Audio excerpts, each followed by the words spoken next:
It's Bridget back again from It's Your Time channel, and I am so excited to come to you again with another episode to help with our healthcare professionals.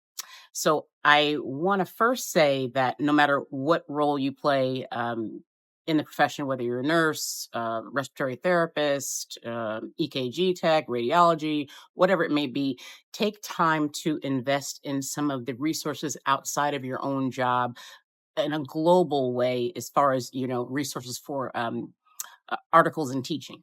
I have subscribed to three different ones over the years. These are the three that I'm ending with. I do the critical care nurse, I do the American nurse, and I do the ANA, which is the American Nurses Association. So the American Nurses Association I do online, and I'm going to share with you guys today something that they sent to me about burnout. And I talked to you a lot about planning and how great nursing is and how much it's afforded me a great life. But I don't want to send out the message that's unrealistic, that nursing is not hard and that people do face burnout, right? In the most recent article that I received, it's from Becker's Clinical Leadership, and the author was Mariah Taylor. They're sharing that they say the mid-nurse is having the most difficulty with burnout, the mid-career nurse, and that's the nurse that's been in the field from 5 to 15 years. And it's, I can relate. It's a lot to do I started out in 1990, and so now here we are, 2026. A lot has changed. When I first started, computer charting was just there. I was one of the first people that was able to actually in my class, nursing graduating class, because I got a job in a very affluent neighborhood in New Jersey that was one of the first ones to try computer at the bedside nursing. And that was such a blessing. And I think that, we say a lot of things as brown and black people, but that's one time that the brown or black card it worked out to my advantage, because I think I was hired because of that. And I was hired pregnant at that. I was, I think, 6 months pregnant when I was hired as a graduate nurse. So, so getting back to the stats. So Becker's Clinical Leadership, Mariah Taylor was the author of this article. And what's happening is that people are living longer, right? Now, it's a toss-up of whether or not the quality of life is as good because they're living longer, but we are seeing people with multiple comorbidities, multiple problems all at once. So, not only is it challenging because we're not just managing one thing, but we're also trying to stay up to date in all the advancement of technology, right? The new pumps, things that are keeping patients safer, supposedly, new charting systems. Apparently, actually, Mariah mentions this in the article as well, that there are a couple of hospitals in the Midwest that are switching from EHR to Epics. It's more like universal information sharing so that everyone can access your chart, all over the country. It will be the same type of charting, the same type of storage in one container to make things easier for there to be a flow of care if you find yourself at different facilities or even in different states. So that is one of and it's a good thing, and it's a tough thing, because change can be tough when you already have your hands full. You got a 12-hour shift, you got sick patients, you're dealing with understaffing, you're dealing with not having enough help sometimes. But I want this video, my goal is to encourage you that help is on the way. If your goal is to stay in the field 20 years, 25 years, 30 years, and even if you want to branch out and do different things under that, guys, because as a nurse, you can do whatever you want to do in the nursing profession. The sky is the limit. You can be a nurse practitioner. There's so many different avenues that you can go down. You don't have to do in-person or inpatient care. You can do clinic. You can do virtual nursing. I have a job, my part-time job is a virtual nursing job. So I want to tell you that it's not that you don't have to feel stuck. Keep your hands in things. Keep your ear to the pavement, as they would tell you, because the resources that I shared with you, magazines, the online forums, are definitely good places to stay connected. So what they talk about in this article as well is that post-pandemic nurse leaders and healthcare in general, they're taking a look at how to better equip the nurses, not just in better training, but how to bring back uh, the focus of nursing. You want to spend more time at the bedside.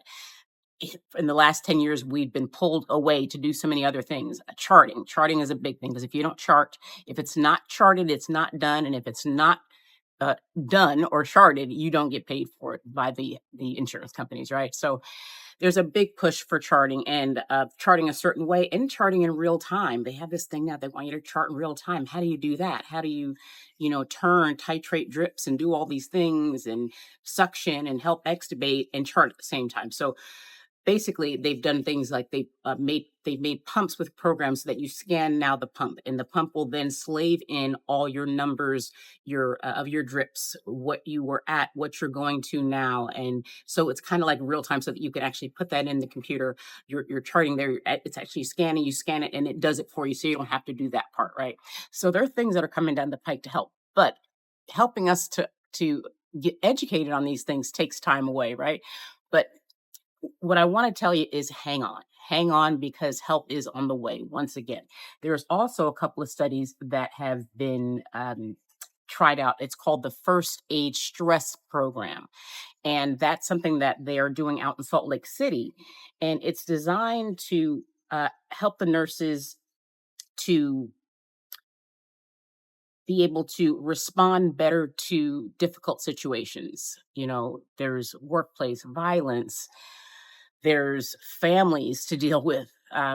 There are patients who are coming in on drugs, and we are not equipped to handle that. We were told this about 10 years ago, that there was something coming that we weren't ready for. And my God, it is true. There's drugs that people are formulating in labs. You can buy drugs off the internet. You can do all kinds of stuff. And, fentanyl lace things that just are not at all. We're not educated enough on these drugs to be able to help our patients sufficiently when they come in and they're withdrawing from these drugs, or they're dealing with issues because of side effects of this drug, whether it be, heart failure, lung failure. Meth will blow your heart out. Um, it can cause strokes. There's just so much that we're dealing with. And when you go into it for the right reason, you're going into it to help. So you're not looking for ways to maneuver and get out. You're looking for ways to try to manage it, to do your best. So I want to encourage you to stay open, stay steady to the changes that are coming, because ultimately they will help us down the road. It's going to take a little bit of time for us to get used to it. We might have to, be a little more active in some of the feedback and sometimes some of the pushback of programs that do or do not work. But we have to be able to know that we're in it for the long haul. We've got skin in the game. You know what I'm saying? So you've got to put some time, some effort in, so that we can pave the way for easier days to come. And we can only do that with a collaborative effort. I wanted to share with you that there's a program called the Rise, and what they're doing is they are making it easier. They're offering flexible scheduling for us to learn these new modalities of tech, right? So you can come on your day off. You can come in the middle of the shift. They will give you time, maybe an hour or so, to go in and learn these technical things for the new pumps and different things. So those things are coming. There's also, again, that first aid for healthcare workers.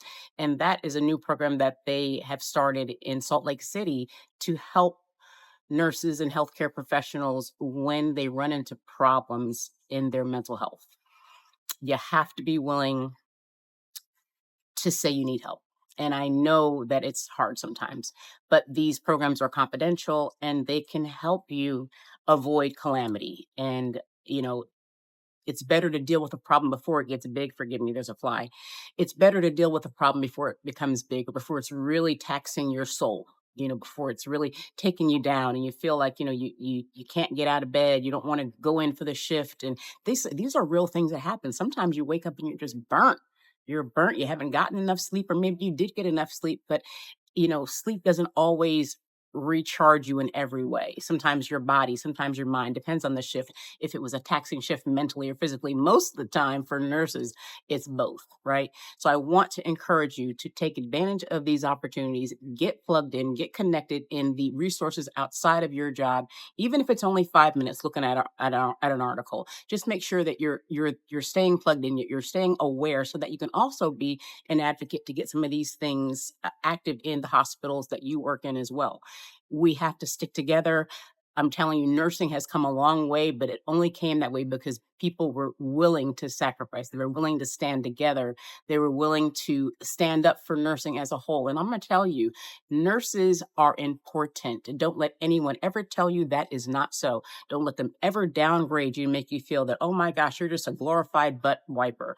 Let me tell you, everyone in this life is going to need a nurse one day, whether it's our family members, our mom, our dad, our children. God forbid, no one wants to have their children sick. But if we do what we are supposed to do now for nursing, we will help us all as a collective, because we will all need nurses. We will all need healthcare at some time. If we raise the standard of healthcare with helping raise the standard of nursing, and having nurses take care of themselves better, we will be ahead of the game, and we can avoid some pitfalls.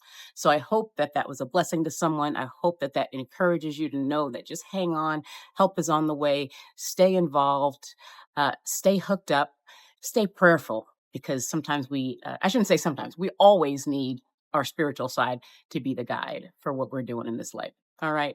Um, Please like, share, and subscribe if you found that this has been helpful, and please look at the prior episodes. They are super good, super packed with personal stories, personal admonishment, if you need that extra, hand to walk alongside you in this journey. All right. Until the next time, make sure that you choose yourself. It's your time. Only you can do that. You have to choose you first. Have a wonderful day. Talk to you next time.